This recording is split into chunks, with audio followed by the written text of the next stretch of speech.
It happened, and I got away for a few days.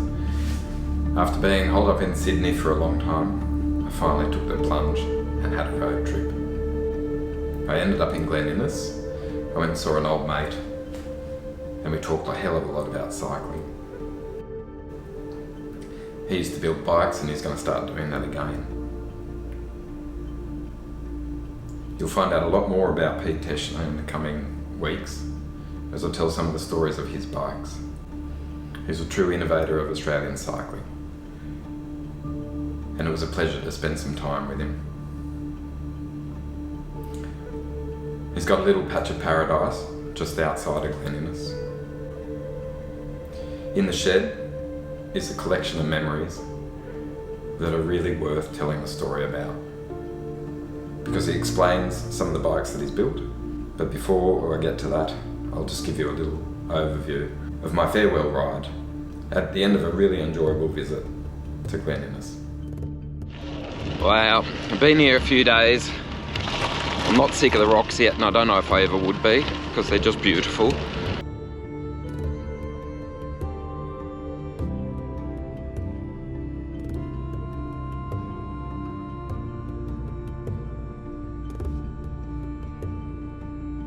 And now, just before the drive back to Sydney, a nice morning ride with some good conditions.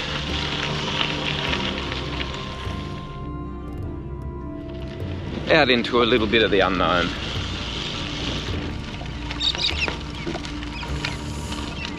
Absolute joy to be out in the country.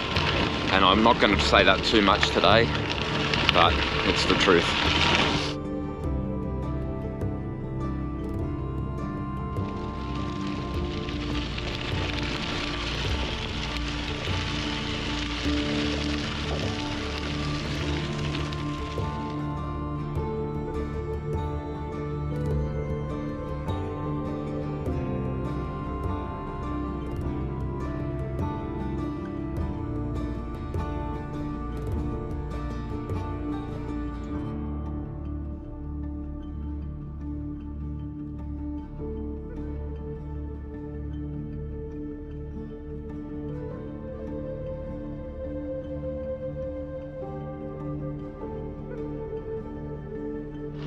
So I came out on a little recce yesterday in the car, and I know that there's a little bit of gravel on the road that I picked,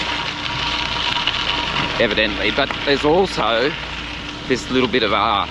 Okay, I'm going to do a ride by and I'll film it, and then you tell me what you think.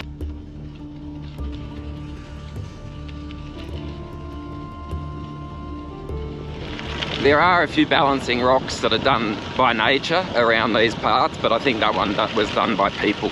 I better concentrate, this road's getting a bit rutty.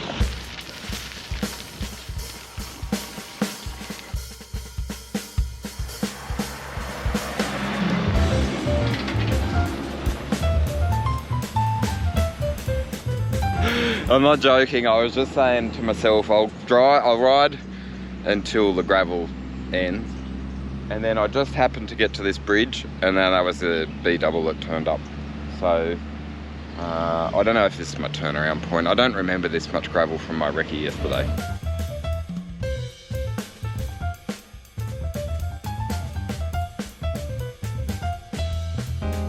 So it's about 5 kilometres of gravel so far. I don't remember it at all, so selective reconnaissance, you could say. And I keep saying to myself, oh, if I don't see bitumen at the next turn, I might turn around. But there's been a few turns, and it's, you know, so long as I go puncture free, I'm okay, because I don't have a spare with me. I got used to not riding with a spare since I started with tubeless, and anyway, these things happen. I'll figure it out if I find myself stranded. I don't know how, but everyone seems pretty friendly. Truckies are waving, the farmers are waving, there's not many commuters.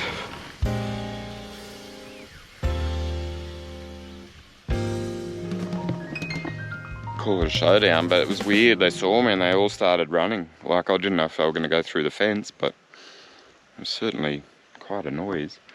All right, I don't know. See that turn up ahead? He says to himself, yes, I do, Robert. He answers to himself. If there's not road beyond that turn around. Okay, it's a deal. Let's do that. Cool. Not a very pretty floodway, that one. Very quite rough gravel there, just momentarily. Oh, come on. Did they just dig this up last night? I don't remember it. I knew there was a tiny patch, but this has been going on seriously long enough now. Oh, let's see. Just one more corner, one more turn, he says to himself.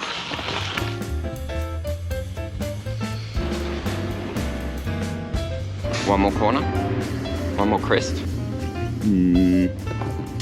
Nah, I said I'd do 25k out or an hour out and then an hour back, and I've done that. So 5.5 will, I know, quite a bit of gravel. So I'm turning around. These things happen. I told myself I was turning around, and then I clipped back in and I was going to set off and think one more crest, and then a B-double turned up going the other way, and I could see the dust rising from the gravel road. So I didn't come prepared. Next time I will. I feel a bit stupid because it's a perfect day for riding, but imagine, you know, you come all this way and then suddenly, you know, there's too much goo or a big hole in the side of the tyre, and then all of a sudden you're stuck and stranded, and you summon down a truckie to say, hey buddy, can you put my bike in the back and get me home? Anyway, bit foolish. So I'm turning, that's it, that's my turnaround. I've just done it then. Boom, done. Okay, committed, go home. All right, now, different light because like I've turned around and the sun is up and the mood is good, and the gravel's manageable. A couple of big sharp rocks, so I just want to avoid them, but so far, I won't say it, I'll tell you after, because if I say it, you know the rule.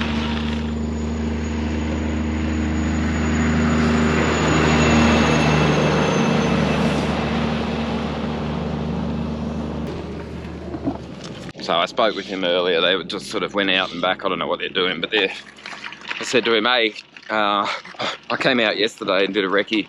I don't remember there being this much gravel, and I'll get off the road when you come by. No worries, mate. And we had a little bit of a chat, and I reckon that the drivers of Sydney could learn a hell of a lot from coming up here and just getting a little taste of country courtesy, because like they got work to do, they got roads to drive, they got big vehicles, they got like, you know, like, I don't know, it's a whole different world to what we know in Sydney. But everything seems to end with, yeah, no worries, mate. Like, it isn't a worry. And the drivers that have come past me today, like people going to work in the town, etc., they've all not given me a meter. They've given me like as much room as they could possibly take to get to the other side of the road to give me clearance. They've all given me a wave, and it's just so much friendlier. At least that's my experience right this morning. Might not always be that way, but given what happened last week with my air conditioning repairman in Mossman and his ute and his arsehole attitude, I am taking note of the different manners in different locations, and I can't make a generalisation saying that everyone who repairs air conditioning in Mossman is an arsehole, or that every truck driver near Glen Innes is courteous, but I have seen both sides of the coin, and give me courtesy over danger any day.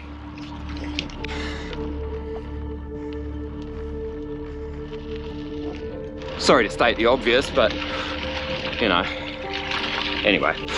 Oh, by the way, to everyone who wrote in and say, hope you're glad you're okay, thank you. Thanks for your concern. I am okay. And I didn't come to the country just because of that incident, just to be clear. I've been planning it for a while. But anyway, I've got to concentrate on this road.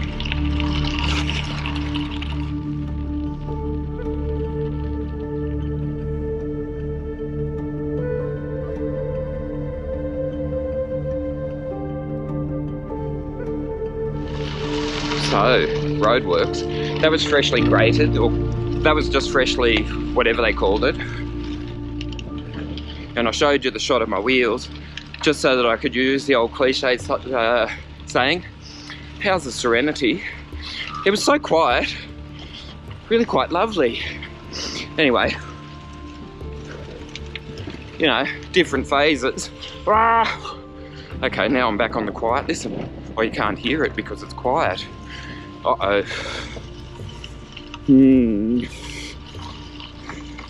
I'm trapped. Yeah, roadwork ride, that's what I'll call this one. Ah!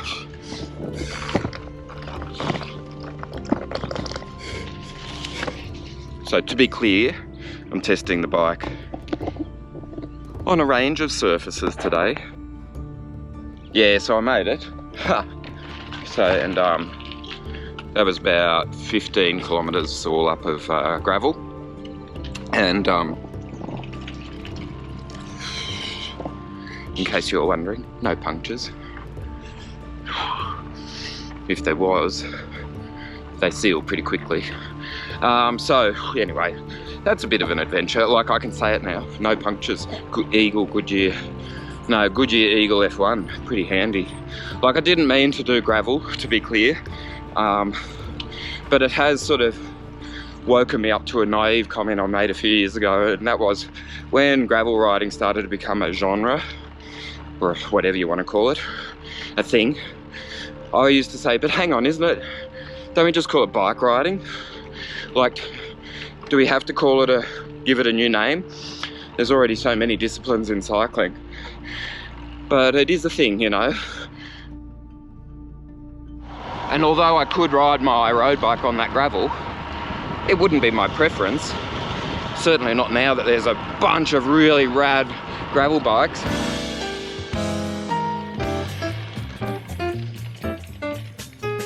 I want a gravel bike now, real bad.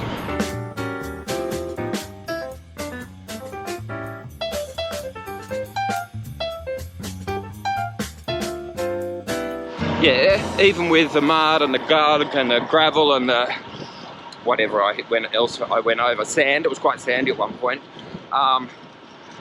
Still looks beautiful, doesn't it? I think so. I love my bike. I don't mind this ride either, even with that little sort of unplanned gravel riding. It is gravel riding.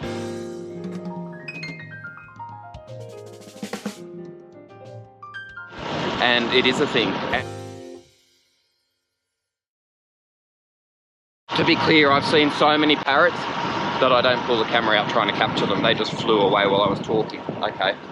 Now, home again, jiggity jig, and then pack the car, and then really home again, back to Sydney. Sad face.